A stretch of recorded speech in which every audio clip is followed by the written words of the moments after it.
तो hello everyone, मैं हूँ आशिका सिन्हा और स्वागत है आपका स्कूल शिक्षा के इस ऑनलाइन लर्निंग प्लेटफॉर्म पे। आज की इस वीडियो में हम लोग बात करने वाले हैं हमारी ज्योग्राफी का very important chapter that is agriculture, जिसको हम लोग एक ही वीडियो में यहाँ पे खत्म करने वाले। ठीक है, तो जो भी चीजें आपके एग्जाम में पूछी जाती है, आपके एग्जाम के पॉइंट ऑफ व्यू से इंपॉर्टेंट है, उन चीजों को हम लोग यहाँ पे पढ़ने वाले, समझने वाले, देखने वाले हैं। तो लास्ट में आपके लिए कुछ क्वेश्चन होंगे, तो उसका आंसर कॉमेंट सेक्शन में जरूर दीजिएगा। ठीक है, तो पहले बिना किसी टाइम वेस्ट के स्टार्ट करते हैं। तो सबसे पहले अगर बात करें एग्रीकल्चर को जानने से पहले, कृषि उत्पादन को जानने से पहले आपको यहाँ जाननी जरूरी है इकोनॉमिक एक्टिविटी, मतलब आप क्या काम कर रहे हो। ठीक है, कोई भी काम जब किया जाता है जिससे आपको, ठीक है, पैसे मिल रहे हैं, वो कमाने के लिए करेगा। कौन नहीं कमाता है यहाँ पे? ठीक है, सब काम कर रहे कमाने के लिए, अपना पेट भरने के लिए। तो वो इकोनॉमिक एक्टिविटी होती है, वो अलग अलग लेवल्स पे डिवाइड की गई है, उसको बांटा गया है। तो एक एक करके समझते हैं। प्राइमरी एक्टिविटी होती है, सेकेंडरी एक्टिविटी होती है एंड टर्शियरी एक्टिविटी होती है। तो एक एक करके समझते हैं। प्राइमरी एक्टिविटी क्या है? तो प्राइमरी एक्टिविटी होती है जहां पे हम लोग नेचुरल रिसोर्सेज का इस्तेमाल करते हैं, प्राकृतिक संसाधन का इस्तेमाल करते हैं डायरेक्ट। ठीक है, डायरेक्ट। जैसे मैं एग्जांपल लूं कि मैं अगर कॉटन उगा रही हूँ, यानी कपास का उत्पादन कर रही हूँ, एग्रीकल्चर कर रही हूँ ऑफकोर्स, तो एग्रीकल्चर क्या है? प्राइमरी एक्टिविटी है। जी हाँ, क्योंकि हम लोग इसमें डायरेक्ट नेचुरल रिसोर्सेज का इस्तेमाल करते हैं, है ना। नेचुरल रिसोर्सेज का क्या करते हैं? इस्तेमाल करते हैं। तो वो क्या हो जाएगा? जैसे कॉटन उगाना, कॉटन उगाना क्या हो जाएगा? प्राइमरी एक्टिविटी हो जाएगा। अब इसी कॉटन को मैं फैक्ट्री में लेके जाऊं और इससे कपड़े बना दूं, इससे क्या बना दूं? कपड़े बना दूं, तो ये सेकेंडरी एक्टिविटी में आ जाएगा। क्योंकि सेकेंडरी एक्टिविटी में होता है कि आप किसी नेचुरल रिसोर्स से, प्राकृतिक संसाधन से कोई नई चीज बना दो, then it will be called as the secondary activity. ठीक है, तो वो चीज होती है। और टर्शियरी हो गई कि कपड़े दुकान वाला ने दुकान लगा दी। ठीक है, मॉल वाले समझ लेते हैं, मॉल वालों ने वो कपड़े लगा दिए, आप जाकर खरीद रहे हो, तो वो आपको क्या बेच रहे हैं? सर्विस बेच रहे हैं। ये मत कहिएगा नहीं कपड़े बेच रहे हैं, वो भी सर्विस में आते हैं। टर्शियरी में आपका सारा सर्विस का काम आता है कि आप जाओ तो झोले में भर के कुछ नहीं ला रहे हो। ठीक है, झोले में भर के आप कुछ नहीं लेकर आ रहे हो, आप क्या है, वो सामने वाला आपके लिए, जो आप दूर से कपड़े लेने जाते हैं, आप वहां लाकर दे दिया, आप दुकान वाले ने भी वहां लाकर दे दिया। तो वो चीज होती है आपकी टर्शियरी एक्टिविटी, जिसमें सर्विस, सेवा वाला काम होता है। वो सेवा की बात नहीं हो रही। ठीक है, अब जैसे इसमें बहुत सारे लोग आते हैं, आप स्कूल में जाते हो पढ़ने के लिए, तो टीचर आपको क्या कुछ नॉलेज जो है वो आपके बैग में डाल कर देता है? नहीं ना, होमवर्क की बात नहीं हो रही यहाँ। ठीक है, वो नॉलेज नहीं है, तो मतलब नॉलेज का पार्ट है, पूरा नॉलेज नहीं है। तो वो चीज है कि आपको बैग में डालकर तो आप कुछ नहीं लेकर आते हो, जितनी कॉपीज लेकर जाते हो उतनी कॉपीज ही लेकर आते हो। कुछ आपके हाथ में आता है? जी नहीं। पर वो फिर भी आप जा रहे हो, आप फिर भी फी पे कर रहे हो। क्यों? क्योंकि आपको वो सर्विस दी जाती है, जो चीजें आपको समझ में नहीं आती वो चीजें आप समझ पाते हो वहां से। तो वो भी एक सर्विस का पार्ट है। ऑटो वाला आपको एक जगह से दूसरी जगह छोड़ देता है, तो वो भी सर्विस का पार्ट है ना, वो आपको कुछ थोड़ी देता है। आप एक जगह बैठते हो, एक जगह उतर जाते हो, बदले में आप उसे पैसे देते हो, है ना। तो ये चीज है टर्शियरी में आती है। ठीक है, तो प्राइमरी, सेकेंडरी, टर्शियरी, तो तीनों को हम लोग यहाँ समझेंगे। जब हम लोग इंडस्ट्री पढ़ रहे होंगे तब सेकेंडरी एक्टिविटी को समझेंगे, जब हम लोग ह्यूमन रिसोर्स पढ़ रहे होंगे, मानव संसाधन पढ़ रहे होंगे, तब हम लोग टर्शियरी एक्टिविटी को समझ रहे होंगे। ठीक है, तो प्राइमरी एक्टिविटी सबसे पहले हमें क्या समझनी है? जो हमारे यहाँ की सबसे बड़ी इंडस्ट्री है, दैट इज एग्रीकल्चरल इंडस्ट्री। ठीक है, इंडस्ट्री कह सकते हो उसको सच। तो एग्रीकल्चर क्या है बाबू? Primary activity. क्या है? Primary activity. पहला क्वेश्चन यहीं से बन गया। दूसरा आता है, यहाँ पे कुछ फेवरेबल फैक्टर्स होने चाहिए तभी आप एग्रीकल्चर कह सकते हो। यहाँ पे मैं कह दूं इस कमरे में एग्रीकल्चर करो, देन पॉसिबल नहीं है ना। तो उसके लिए कुछ फैक्टर्स होने चाहिए, कुछ ऐसे कारक होने चाहिए जिससे आप कृषि उत्पादन कर सकते। ठीक है, जैसे सॉइल का टाइप मैटर करता है। मैं कहूँ यहाँ सेब उगाने के लिए, तो यहाँ पे भी सेब उगेगा, ऐसा नहीं है कि नहीं उगेगा, पर उसके टेस्ट में डिफरेंस होगा। क्यों कश्मीर के सेब फेमस है, यहाँ के नहीं है? क्योंकि वहां की मिट्टी सेबों के लिए ही बनी, या कहें उन मिट्टी में सेब ही उगाए जा सकते हैं। अलग अलग जगह की जो है वो अलग अलग चीजें फेमस होती हैं, और वही कारण। और क्लाइमेट भी जरूरी। ठीक है, क्लाइमेट भी जरूरी होता है कि आप किस क्लाइमेट पे क्या उगा रहे, है ना। फिर आते हैं, लैंड जो है वो क्रॉप्स उगाने के लिए एरेबल होना चाहिए। एरेबल मतलब कृषि योग्य भूमि होनी चाहिए। ये नहीं कि पूरी बंजर भूमि, न पानी का सोर्स है, न उसमें कोई न्यूट्रिएंट्स है, और आप उसमें क्या उगाए जा रहे हो? कुछ ना कुछ उगाए जा रहे हो। तो ये चीज नहीं हो सकती। ग्लोबल डिस्ट्रीब्यूशन की बात करें तो ऐसा नहीं कि धरती पे हर एक जमीन पे ही खेती हो सकती है, नहीं। धरती पे बहुत सारी जमीनें हैं जिसमें खेती हो सकती है, और बहुत सारी ऐसी जमीनें हैं जहाँ पे खेती बिल्कुल नहीं हो सकती। तो ये कारण, जहाँ पे खेती नहीं हो सकती वहाँ पे इंडस्ट्री लगाना बेस्ट ऑप्शन होता है, या वहाँ पे बड़ी बड़ी फैक्ट्री लगा दो, है ना, ये चीज होती है। चलिए आते हैं, कुछ टर्म्स याद रखिएगा।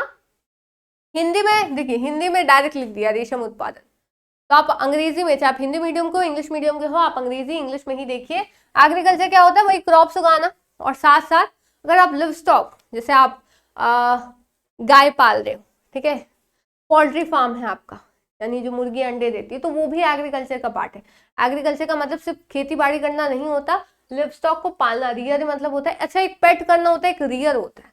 पेट मतलब होता है आप खुशी से पाल रहे हो, कुत्ता पाल रहे हो, है ना, बिल्ली पाल रहे हो, और रियर मतलब होता है कि आप किसी कॉमर्शियल यूज के लिए उसको जो है वो पाला जा रहा है, तो गाय को आप पाल रहे हो दूध के लिए, तो ऐसा, ठीक है।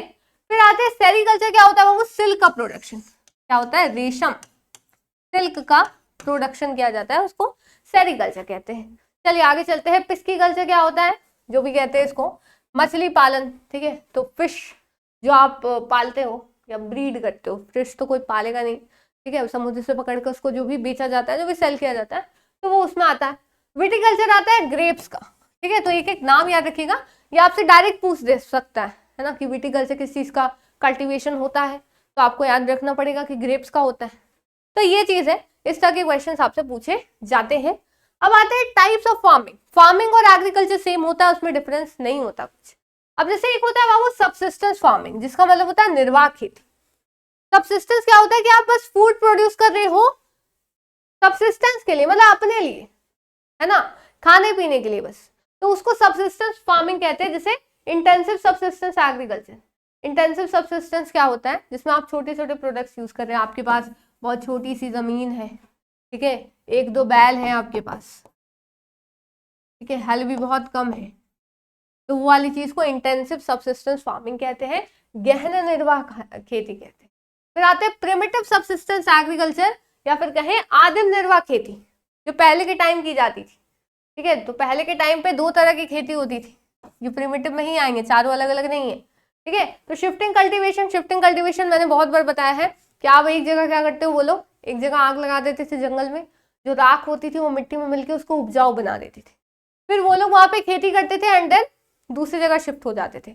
देन ये जो शिफ्टिंग कल्टीवेशन है, शिफ्ट कर रहे हो, है ना, इसको हिंदी में क्या कहते हैं, स्थानांतरित, ठीक है, स्थान को जो चेंज करे, स्थानांतरित कृषि या फिर खेती कहते हैं। नोमैडिक हर्डिंग होती है, जो आप नोमैड्स ये सबको देखते हो ना, वो ढेर सारी बकरियां लेकर जाते हैं, कभी देखा है आपने, तो वो सब एक जगह से दूसरे का मूव करते रहते हैं, अपने बकरियों को, अपने जो पालतू जानवर है उन सबको खिलाते पिलाते हुए आगे आगे लेकर चलते जाते हैं। नोमैड्स उसी को कहते हैं, जिनको हम लोग बंजारा समझते हैं, ठीक है। फिर आते हैं कॉमर्शियल फार्मिंग, क्या होती है, इसमें आप एनिमल्स पालते हो, क्रॉप्स उगाते हो मार्केट में बेचने के, ठीक है, पैसे के लिए, तो पैसा के लिए होता है, तो कॉमर्शियल में वही आ गया।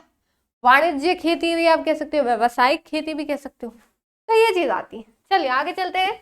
आगे आता है, इसमें भी टाइप्स है, जैसे कॉमर्शियल ग्रीन फार्मिंग, जहां पैसे के लिए अनाज उगाते हो, ठीक है, मिक्स फार्मिंग जहां आप दोनों उगा रहे होते हो, प्लांटेशन जहां पे आप सिर्फ सिंगल क्रॉप उगाते हो बहुत बड़ी फील्ड में, जैसे बाबू आप देखते होंगे चाय, तो पत्ती पत्ती पत्ती हर जगह होती है ना, कॉफी उगती है, शुगर केन उगती है, कैश्यू, काजू, रबड़, बनाना, कॉटन, तो ये सब उसमें आते हैं। तो आप एक बार इसको ध्यान से याद रखिएगा, ठीक है, याद रखिएगा इस चीज को।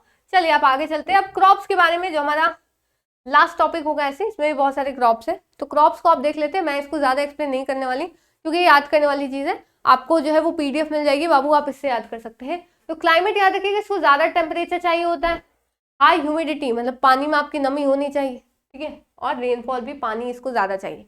और ये कौन सा है बाबू, खरीफ क्रॉप है ना, तो उसमें तो पानी चाहिए ही, मानसून में रहता है वो, ठीक है।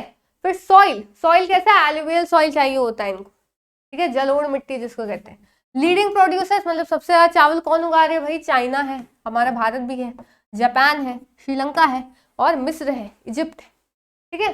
फिर आते हैं वीट की बात करें, तो ये कौन सा क्रॉप है, राबी क्रॉप है, जो विंटर में उगता है, विंटर में उगता है ना, तो विंटर में होता है। फिर कौन कौन है, USA, Canada, Argentina, Russia, Ukraine, Australia और इंडिया। मिलेट्स की बात करें तो आप यहाँ देख सकते हैं, इसकी वैरायटीज होती है, ज्वार, बाजरा, रागी, अलग अलग होती है, इसमें उतने फर्टाइल सॉइल की उतने कम उपजाऊ मिट्टी की जरूरत होती है, और सैंडी सॉइल रेतीली मिट्टी भी होगी तो चलेगा इसको, ठीक है। भारत, नाइजीरिया, चीन, नाइगर, ये सब जो है इसको उगा रहे। मेज की बात करें तो आप यहाँ भी देख सकते हो, उसमें मॉडरेट टेम्परेचर, रेनफॉल, ज्यादा सनशाइन चाहिए। अब जैसे इससे एक क्वेश्चन आया था, जैसे फाइबर क्रॉप से एक क्वेश्चन आया था, जो रेशेदार फसलें होती है, मतलब जिससे कपड़े बनते हैं आगे जाके या कुछ कुछ चीजें बनती है। जैसे क्लाइमेट कॉटन की बात करें तो ब्लैक एंड एलुवियल सॉइल में कहाँ मिलता है, ठीक है। तो ब्लैक सॉइल कहाँ मिलता है, काली मिट्टी कहाँ मिलती है, किसी को पता है, डेक्कन में। कहाँ मिलती है, डेक्कन में मिलती है, ठीक है, डेक्कन में मिलती है। चलिए आगे चलते हैं, जूट के बारे में बात करते हैं। ये आपका इस बार पेपर में आया था, ठीक है। गोल्डन फाइबर किसको कहा जाता है, ये आपका इस बार पेपर में आया था। कौन सा सॉइल चाहिए इसको, एलुवियल सॉइल। इंडिया और बांग्लादेश इसमें बहुत अच्छे से खेती कर रहे हैं। आगे आते हैं कॉफी, तो आप देख सकते हो ब्राजील, कोलंबिया, इंडिया इसकी खेती कर रहे हैं। हिल स्लोप्स में उगाया जाता है, जो पहाड़ी इलाके होते हैं वहां पे। इसमें वेल ड्रेन्ड लोमी सॉइल चाहिए। लोमी सॉइल सैंडी सॉइल और ह्यूमस और क्ले सॉइल को मिला दीजिए तो लोमी सॉइल बनता है, वो साइंस का टॉपिक है वैसे। वार्म और वेट क्लाइमेट चाहिए होता है। तो ये कुछ चीजें आपको याद रखनी है। टी के बारे में बात करें तो Kenya, India, China, Sri Lanka, cool climate चाहिए होता है इसका। तो कुछ कुछ की पॉइंट्स है जो आपको याद रखने हैं इसमें, ठीक है।